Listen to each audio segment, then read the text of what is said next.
కొంతమంది హీరోయిన్స్ కథ నచ్చితే హీరోల గురించి పెద్దగా ఆలోచించరు. సీనియర్ హీరోలతో పాటు యంగ్ హీరోల సరసన కూడా నటిస్తున్నారు. కొంతమంది హీరోయిన్స్ తండ్రి కొడుకుల పక్కన కూడా నటించి మెప్పించారు. తమ కన్నా ఏజ్ లో పెద్దవాళ్లతో నటించి ఆకట్టుకుంటున్నారు. ఇక ఇప్పుడు ఓ యంగ్ హీరోయిన్ అల్లు అర్జున్ కు చెల్లెలిగా నటించి మెప్పించింది. ఇప్పుడు ఆమె హీరోయిన్ గా మారి సినిమాలు చేస్తుంది. యూత్ లో ఆ అమ్మడికి విపరీతమైన ఫ్యాన్ ఫాలోయింగ్ వచ్చేసింది. చేసింది తక్కువ సినిమాలే కానీ క్రేజ్ మాత్రం స్టార్ హీరోయిన్ రేంజ్.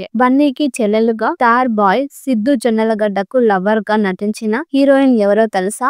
ఆమె ఇప్పుడు వరుస సినిమాలతో బిజీగా ఉంటుంది. ఇంతకు ఆమె ఎవరో తెలుసా? ఈ మధ్యన యంగ్ హీరోయిన్స్ ఓవర్ నైట్ లో స్టార్ హీరోయిన్స్ గా మారి సినిమాలు చేస్తూ దూసుకుపోతున్నారు. ఇంతకు ఆమె ఎవరో కాదు, లేటెస్ట్ సెన్సేషన్ వైష్ణవి చైతన్య. ఈ ముద్దుగుమ్మ సోషల్ మీడియా ద్వారా వచ్చిన క్రేజ్ తో హీరోయిన్ గా మారిన విషయం తెలిసింది. మొదట్లో చిన్న చిన్న పాత్రలు చేసి ఆ తర్వాత హీరోయిన్ గా మారింది. అల్లు అర్జున్ హీరోగా నటించిన అలవైకుంఠపురంలో సినిమాలో అల్లు అర్జున్ కి చెల్లెలిగా నటించి మెప్పించింది. ఆ తర్వాత హీరోయిన్ గా మారింది. బేబీ సినిమాతో మంచి గుర్తింపు తెచ్చుకుంది. ఇక రీసెంట్ గా సిద్ధు జొన్నలగడ్డతో కలిసి జోక్ అనే సినిమాలో నటించింది. భారీ అంచనాల మధ్య విడుదలైన ఈ సినిమా ప్రేక్షకులను నిరాశపరిచింది. ఈ సినిమాకు బొమ్మరిల్లు భాస్కర్ దర్శకత్వం వహించారు. ఈ సినిమాలో సిద్ధు పర్ఫార్మెన్స్ తప్ప కథ రొటీన్ గా ఉండటంతో ఆశించిన స్థాయిలో ప్రేక్షకులను ఆకట్టుకోలేకపోయింది. అలా వైష్ణవి అల్లు అర్జున్ కు చెల్లెలిగా, సిద్ధు జొన్నలగడ్డకు లవర్ గా నటించి మెప్పించింది.